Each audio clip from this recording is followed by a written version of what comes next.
कहानी की शुरुआत दो भाइयों सैम और नेथन से होती है। दोनों एक म्यूजियम में घुसकर एक बेहद पुराना नक्शा चुराने की कोशिश करते हैं।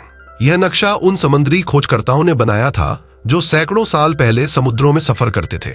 लेकिन पुलिस आ जाती है और दोनों भाई पकड़ लिए जाते हैं। पुलिस उन्हें वापस अनाथालय ले आती है क्योंकि इस दुनिया में इन दोनों का कोई नहीं होता।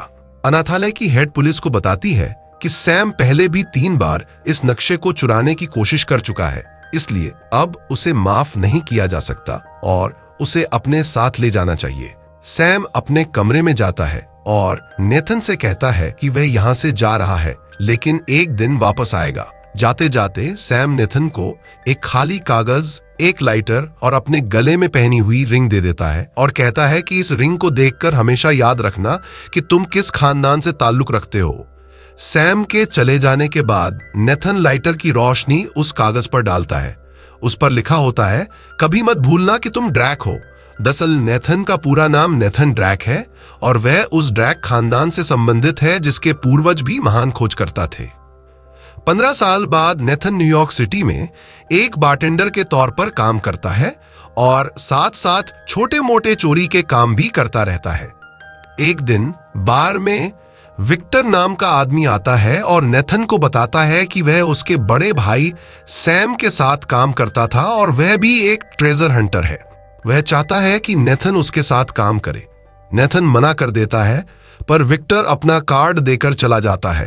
अपने भाई को खोजने की चाहत में नेथन आखिरकार विक्टर के पास पहुंचता है। विक्टर के घर की दीवार पर वही पुराना नक्शा लगा होता है जिसे वह बचपन में चोरी करने म्यूजियम गया था। विक्टर बताता है कि यह खजाने का नक्शा है जिसके लिए कई लोग अपनी जान गंवा चुके हैं। वह उसे 29 साल पुरानी एक शिप की फोटो दिखाता है जिसकी कीमत आज 5 करोड़ रुपए है और जिसमें खजाना छुपा हुआ है। यह वही खजाना है जिसे नेथन का भाई सैम ढूंढ रहा था। विक्टर कहता है कि अगर नेथन अपने भाई को ढूंढना चाहता है तो उसे उसके साथ इस सफर पर आना होगा।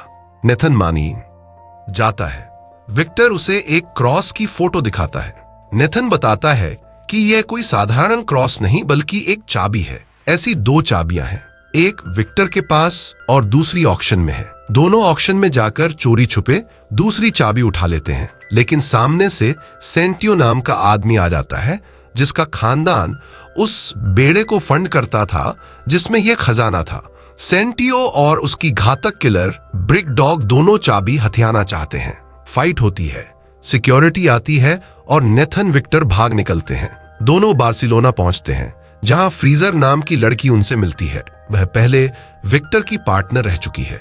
नेथन जानता है कि दूसरी चाबी विक्टर के पास नहीं बल्कि फ्रीजर के पास थी और वह गुस्सा होता है। फ्रीजर चाबी लेकर भागती है लेकिन नेथन उसे पकड़ लेता है। आखिरकार वह टीम का हिस्सा बन जाती है क्योंकि खजाना ढूंढने के लिए नेथन जरूरी होता है। तीनों एक पुराने चर्च में पहुंचते हैं जहां चाबियां लगाने की जगह मिलती है। चाबी घुमाते ही तीर निकलते हैं लेकिन वे बच जाते हैं। चाबी दूसरी दिशा में घुमाने पर एक गुप्त दरवाजा खुलता है जो एक बड़े तहखाने में जाता है। नीचे 2 रास्ते होते हैं इसलिए टीम बंट जाती है। नेथन और फ्रीजर एक रास्ते पर और विक्टर दूसरे पर। नेथन और फ्रीजर क्लब तक पहुंचते हैं जहां एक और लॉक मिलता है लेकिन सेंटियो के लोग हमला कर देते हैं। दोनों भागकर एक गुप्त कमरे में घुस जाते हैं जहां तीसरा दरवाजा होता है। उसे खोलते ही पानी भरने लगता है क्योंकि ऊपर एक फाउंटेन जुड़ा होता है। दूसरी ओर विक्टर के रास्ते पर ब्रिक डॉग हमला करती है पर विक्टर उसे बेहोश कर दरवाजा खोल देता है जिससे नेथन और फ्रीजर की जान बच जाती है। इसके बाद सब एक और छोटे दरवाजे तक पहुंचते हैं। विक्टर मजबूरी में चाबी दे देता है। चाबियां मिलाने पर जो निशान बनता है वही दरवाजे पर बना होता है। दरवाजा खुलता है और अंदर बड़े बड़े घड़ों जैसे पोर्स मिलते हैं। सभी समझते हैं कि खजाना इसमें है लेकिन अंदर सिर्फ नमक मिलता है।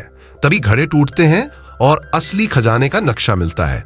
नक्शा बताता है कि असली खजाना फिलीपींस में है। यहीं फ्रीजर नेथन को धोखा देती है। उसे बेहोश कर चाबियां और नक्शा लेकर निकल जाती है। विक्टर आता है, नेथन को होश में लाता है। नेथन पूछता है कि उसके भाई सैम का क्या हुआ। विक्टर बताता है कि डायरी चोरी करते समय ब्रिक डॉग के हमले में सैम की मौत हो गई और वह किसी तरह बच निकला। नेथन टूट जाता है।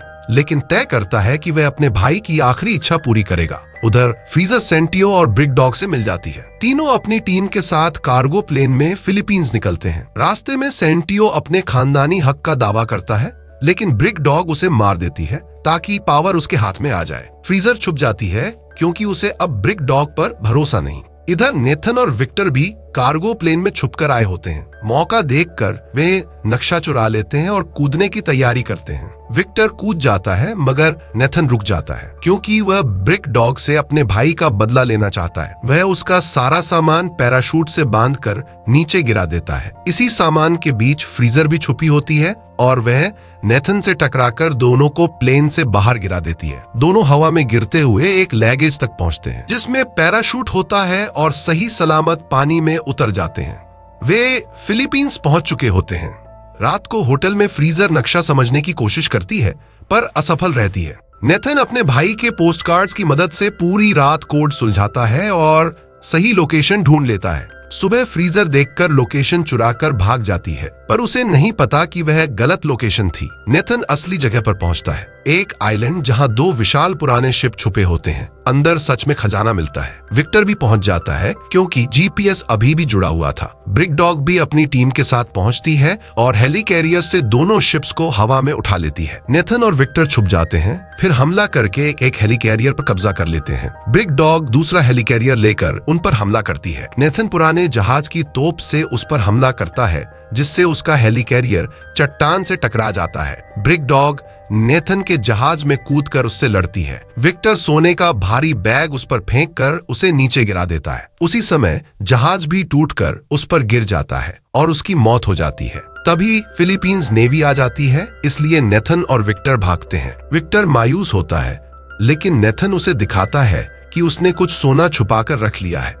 उधर समुद्र में फ्रीजर उनके पीछे लगी होती है और जेल में सैम जिंदा दिखाया जाता है जो अपने भाई नेथन को पोस्टकार्ड लिख रहा होता है, अपने आसपास के लोगों से सावधान रहना। फिल्म के आखिर में नेथन बार में एक आदमी से मिलता है जो उसकी रिंग के बदले उसे नक्शा देने का सौदा करता है, लेकिन वह आदमी उसे धोखा देने की कोशिश करता है। तभी विक्टर आ जाता है और उसे बचा लेता है। दोनों बाहर निकलते हैं लेकिन बाहर आते ही कोई उन्हें पकड़ लेता है। कौन पकड़ता है, क्यों पकड़ता है, ये रहस्य वहीं रह जाता है और इसके साथ कहानी खत्म हो जाती है।